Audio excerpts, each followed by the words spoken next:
Hello friends, welcome to our coaching channel. मैं सुजीत सिंह। आज हम पढ़ेंगे प्रतिलोम त्रिकोणमिति फलन। तो फ्रेंड्स, त्रिकोणमिति फलन जो है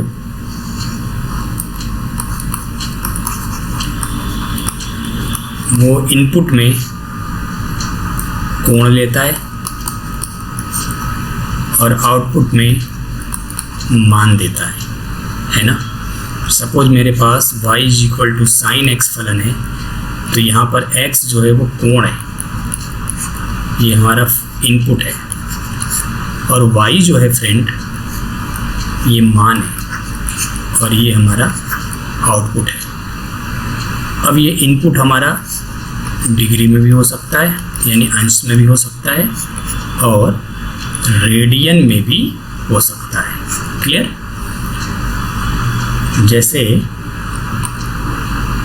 y equal to sine 30 degree, हमने इनपुट दिया 30 डिग्री एक कोण, तो मुझे आउटपुट में क्या मिलेगा? एक मान, और हमें मालूम है कि साइन 30 डिग्री की वैल्यू होती है हाफ। तो ये एक त्रिकोणमिति फलन है जिसने इनपुट लिया कोण और आउटपुट दिया मान। सपोज हम y is equal to sine π/2 ले लें। अब ये कोण रेडियन में है तो भी मुझे ये मान लौटाएगा 1, क्योंकि साइन 90 या π/2 की वैल्यू होती है 1। तो ये देखिए, ये आउटपुट है और ये मान है, और ये हमारा इनपुट है और ये कोण है। तो इस तरीके से फ्रेंड हमने जान लिया कि त्रिकोणमिति फलन में इनपुट एक कोण होता है और आउटपुट एक मान होता है। अब व्युत्क्रम फलन की जो परिभाषा है वो कहती है बेटा, व्युत्क्रम फलन या फिर प्रतिलोम फलन भी इसको कह सकते हैं, कि अगर कोई फलन a से b में परिभाषित है तो उसका व्युत्क्रम फलन जो है बेटा वो b से a में परिभाषित होता है। यानी जस्ट उल्टा, जो इनपुट है वो आउटपुट हो जाए, जो आउटपुट है वो इनपुट हो जाए। यानी एक ऐसा फलन जिसका इनपुट तो मान हो और जिसका आउटपुट बेटा कोण हो। यही तो त्रिकोणमिति फलन का उल्टा हुआ, क्योंकि त्रिकोणमिति फलन कोण लेके मान देता है। तो प्रतिलोम त्रिकोणमिति फलन क्या करेगा? प्रतिलोम त्रिकोणमिति फलन जो है बेटा उसका इनपुट मान होगा और आउटपुट एक कोण होगा। क्लियर? बात समझ में आ रही है? चलिए इसको हम इस तरीके से सिम्बलाइज करेंगे। Suppose y is equal to sine X है, तो अगर मैं x इक्वल टू लिखूंगा तो ये हो जाएगा साइन इनवर्स y। अब देखो, ये y जो है ये मान है, ये इनपुट हो गया, और x जो है वो कोण है और ये हमारा आउटपुट हो गया। क्लियर? और ये साइन इनवर्स जो है वो साइन के व्युत्क्रम फलन को रिप्रेजेंट कर रहा है। ये व्युत्क्रम का सिंबल है। और यहाँ पर एक बात हम क्लियरली समझ लें, जैसे हम अलजेब्रा में पढ़ते हैं फ्रेंड्स कि x इनवर्स 1/x होता है, तो वैसे बेटा यहाँ पर sine inverse not equal to 1/sin, या sine inverse x not equal to sine x, क्योंकि साइन इनवर्स एक फलन है और साइन भी एक फलन है। साइन इनवर्स जो है वो साइन फलन के व्युत्क्रम को निरूपित करता है। व्युत्क्रम का मतलब डोमेन और रेंज आपस में इंटरचेंज हो गए। यानी अगर कोई फलन साइन फलन a से b में है तो साइन इनवर्स फलन b से a में होगा। इनवर्स यहाँ पर इनवर्स केवल एक प्रतिलोम का सिंबल है। ये अलजेब्रा में घात नहीं है कि बीजगणित में चर की पावर, जैसे x की पावर घात लगा दी हमने -1, तो घातांक के नियम से ये 1/x बनता है। ये जो -1 है बेटा ये घात नहीं है, ये सिंबल है, एक प्रतीक है जो इनवर्स को रिप्रेजेंट करता है। तो याद रखेंगे कि हम कभी भी भूल से भी साइन इनवर्स x को 1/sin x लिखने की चेष्टा नहीं करेंगे। क्लियर? ये एक प्रतीक है जो ये बता रहा है कि ये फलन साइन फलन का व्युत्क्रम है। यानी साइन फलन कोण लेके मान देता था, तो ये फलन मान लेके कोण देगा, उसके जस्ट बिहेवियर रिवर्स बिहेवियर करेगा, और इसलिए इसका नाम बेटा प्रतिलोम त्रिकोणमिति फलन पड़ा। आई होप कि आपको बात समझ में आ रही है। ठीक है, चलिए आगे चलते हैं और इसको एग्जाम्पल के जरिए समझते हैं। तो सपोज अगर मैंने साइन इनवर्स √3/2 दिया, तो देखो हमने इनपुट में इसको मान दे दिया। अब हमें मालूम है कि साइन फलन में साइन π/3 की वैल्यू √3/2 होती है, तो व्युत्क्रम फलन में साइन इनवर्स √3/2 की वैल्यू कितनी हो जाएगी, π/3। तो इस तरीके से व्युत्क्रम फलन आप देख सकते हैं, इनपुट में क्या लेगा, मान, और आउटपुट में क्या देगा, कोण। आ रही बात समझिए बेटा। तो आई होप कि आपको प्रतिलोम त्रिकोणमिति फलन की परिभाषा क्लियर हो गई। मगर जैसा कि हमने फंक्शन चैप्टर में पढ़ा है या त्रिकोणमिति फलन चैप्टर में पढ़ा है कि प्रत्येक त्रिकोणमिति फलन का अपना डोमेन और रेंज होता है, वैसे ही बेटा प्रतिलोम त्रिकोणमिति फलनों का भी अपना डोमेन और रेंज होगा, उनका अपना ग्राफ होगा। तो आइए सबसे पहले हम 1 बाय 1 करके सभी प्रतिलोम त्रिकोणमिति फलनों के डोमेन और रेंज सीखते हैं, उनका ग्राफ देखते हैं, जिससे कि हम उनके कॉन्सेप्ट को समझ सकें। तो आइए साइन फलन और उसके इनवर्स फलन को देखते हैं। तो y = साइन x फलन है। जैसा कि आपको मालूम है साइन फलन जो है बेटा वो R2 -1, में परिभाषित होता है। अगर हम साइन फलन का ग्राफ बनाएं तो इस तरीके का ग्राफ है ना, 0, π, 2π, -π, और ये होगा बेटा -2π, और ये है -1 से 1। तो रेंज है हमारा -1 से 1 और डोमेन हमारा R है।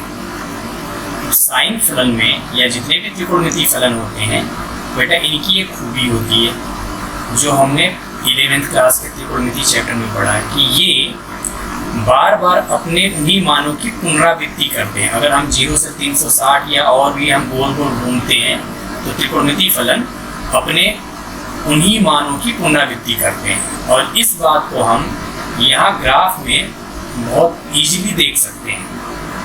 आप देख पा रहे होंगे कि ये -1 है और ये +1 है, तो -1 से +1 तक का सफ़र जो है वो यहाँ से यहाँ तक में ही मिल जाता है। अब ये कौन सा पॉइंट है बेटा, ये है माइनस का π/2 और ये पॉइंट है π/2।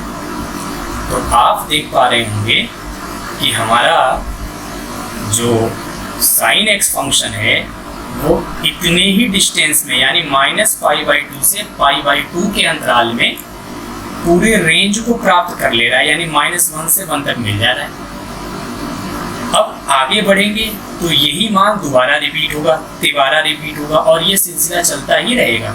जैसे कि अगर मैं आगे देखूं बेटा तो हम देख पा रहे हैं कि अगर मैं यहाँ से आगे बढ़ूँ यहाँ तक, ये है बीच में 3π/2, तो आप देख पा रहे होंगे कि π/2 से 3π/2 जाने में फिर से मान बेटा देखो ये 1 है, यहाँ 1 और ये -1 है, -1 से 1 तक फिर से मिल गया मुझे, हाँ या ना।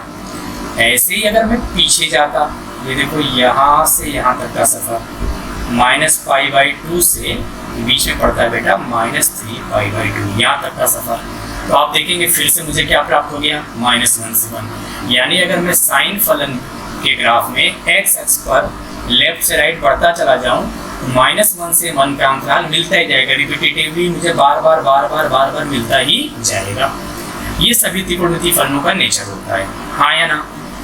तो मैं यहाँ से कुछ ऐसा कॉन्सेप्ट, ऐसी बातें समझ सकता था कि भाई -π/2 से π/2 के इंटरवल में भी साइन मुझे -1 से 1 दे रहा है, या फिर π/2 से 3π/2 के इंटरवल में भी साइन मुझे बेटा -1 से 1 दे रहा है, या फिर अगर मैं पीछे जाऊं -3π/2 to -π/2, यानी यहाँ से यहाँ तक, तो इस हिस्से में भी मुझे साइन -1 से 1 दे रहा है कि नहीं है। ऐसे इनफाइनाइट नंबर ऑफ इंटरवल्स बनाए जा सकते हैं ऐसे काट काट के, जिनमें कि हमारा साइन -1 से 1 के पूरे रेंज को कवर कर लेता है बेटा, और इसलिए हम इनको शाखाएं बोलते हैं। ये सब साइन फलन की शाखाएं हैं, और हर शाखा में -1 से 1 का कंप्लीट रेंज मुझे मिल जा रहा है।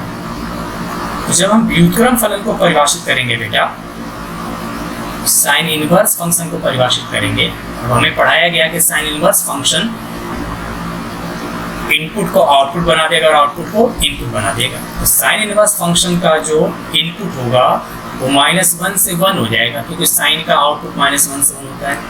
अब क्वेश्चन उठता है कि इसका आउटपुट क्या होगा, क्योंकि इस इंटरवल में भी ये यही मिलता है देता है, तो उल्टा करेंगे तो ये बनेगा, यहाँ से अगर यहाँ जाते हैं तो उल्टा करेंगे तो यहाँ से यहाँ बनेगा। इसका मतलब -π/2 से π/2 भी हो सकता है।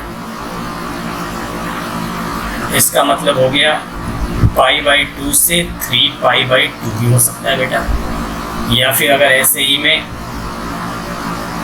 थर्ड इंटरवल ले लूँ तो -3π/2 से -π/2 भी हो सकता है। और सिर्फ ये 3 ही नहीं, ऐसे और भी बहुत सारे interval, infinite number of interval possible है। तो क्वेश्चन उठता है कि हम आंसर कैसे करेंगे और कौन सा वाला सही है। जवाब है सबके सब सही है, अपनी जगह सभी आंसर सही है, कोई गलत नहीं है। तो इस प्रॉब्लम को दूर करने के लिए एक कॉन्सेप्ट आया बेटा, जिसको हम कहते हैं principal value interval, principal value branch या इंटरवल। तो जितनी हमारी ब्रांचेज है ना, उनमें से हम प्रिंसिपल वैल्यू ब्रांच सेलेक्ट करेंगे। और प्रिंसिपल वैल्यू ब्रांच कौन होगी? जो ओरिजिन के पास वाली होगी। जैसे अगर हम अपने ग्राफ में देखें तो ये देखिए, ओरिजिन के पास ये वाली है -π/2 से π/2, बेसिकली इसमें मूल बिंदु शामिल भी है। तो प्रिंसिपल वैल्यू हम ले लेंगे -π/2 से π/2, ये वाला ब्रांच है। तो मैं परिभाषित करूंगा कि मेरा साइन इनवर्स एक्स फंक्शन परिभाषित होगा -1, 1 2 -π/2, π/2। आई बात समझ में? तो साइन इनवर्स फंक्शन को इस तरीके से हम परिभाषित करेंगे। साइन इनवर्स फंक्शन का डोमेन हो गया -1 से 1, और रेंज हो गया बेटा -π/2 से π/2, और इसे हम प्रिंसिपल वैल्यू ब्रांच भी बोलेंगे। हमारी बात समझ में? तो ये जो हमारा प्रॉब्लम था कि हम किस इंटरवल को अपना आंसर बनाएं, तो उसका समाधान ये निकाला गया कि प्रत्येक त्रिकोणमितीय फलन के लिए एक मुख्य शाखा बनाई जाएगी, जिसको हम प्रिंसिपल वैल्यू ब्रांच या हिंदी में मुख्य शाखा कहेंगे, और वही मुख्य शाखा वाला ब्रांच ही हमारा आंसर होगा, वही हमारा रेंज होगा। तो इस तरीके से बेटा हमने देखा कि साइन इनवर्स फंक्शन का डोमेन हो गया -1 से 1 और रेंज हो गया -π/2 से π/2। अब अगर मुझसे कोई क्वेश्चन करे कि भाई साइन इनवर्स 1/2 की वैल्यू क्या होगी, लेट से मैंने इसको मान लिया y = साइन इनवर्स 1/2। तो अगर इस साइन इनवर्स को मैं लेफ्ट हैंड साइड में भेज दूँ तो बेटा ये साइन y हो जाएगा, और ये हो गया 1/2। अब आपको मालूम है कि साइन में 1/2 π/6 का मान होगा, और ये ध्यान रखेंगे कि ये मान प्रिंसिपल वैल्यू इंटरवल से होना चाहिए, क्योंकि हमें मालूम है साइन 150 डिग्री का मान भी 1/2 होता है, साइन 330 डिग्री का मान भी 1/2, 390 डिग्री का मान भी 1/2 होता है। मगर हम कौन सा लेंगे? प्रिंसिपल वैल्यू ब्रांच वाला लेंगे बेटा, यानी हमारा उत्तर -90 से 90 तक ही हो सकता है। तो यहाँ से हम कहेंगे y की वैल्यू कितनी आ गई? π/6, और यही बेटा हमारा आंसर हो जाएगा। तो आई होप कि आपको कॉन्सेप्ट क्लियर हो गया। अब सपोज y = साइन इनवर्स -√3/2 हो जाए, तो सेम सिचुएशन बेटा, साइन y हो गया -√3/2, अब -√3/2 तो साइन π/3 की वैल्यू होती है। अब आपको मालूम इस माइनस को हम साइन के अंदर भेज सकते हैं, ऐसा साइन -π/3, क्योंकि हमें पढ़ाया गया है साइन -x होता है माइनस का साइन x। तो इस माइनस को हम ब्रैकेट के भीतर ऐसे भेज सकते हैं। और आप यहाँ देख रहे होंगे कि y की वैल्यू हो गई माइनस का π/3। क्या ये -π/3 हमारे मुख्य शाखा π/2 से -π/2 से π/2 में है? हाँ जी है। -π/3 -60 है, और -60 -90 से +90 के अंतराल में पड़ता है, और इसलिए हमारा ये आंसर बिल्कुल सही है। अब जब भी हम आंसर करेंगे तो साइन इनवर्स के केस में सबसे पहले हमें यही चेक करना है बेटा कि क्या जो हमारा मान आया, जो हमारा कोण आया निकल के, वो -90 से 90 के बीच में आए कि नहीं है। अगर वो इस अंतराल से बाहर का कोण है तो हम उसको स्वीकार नहीं करेंगे, हमें उसे तोड़ करके त्रिकोणमिति की मदद से मुख्य शाखा में लेके आना पड़ेगा, और फिर वो हमारा आंसर बनेगा। क्लियर?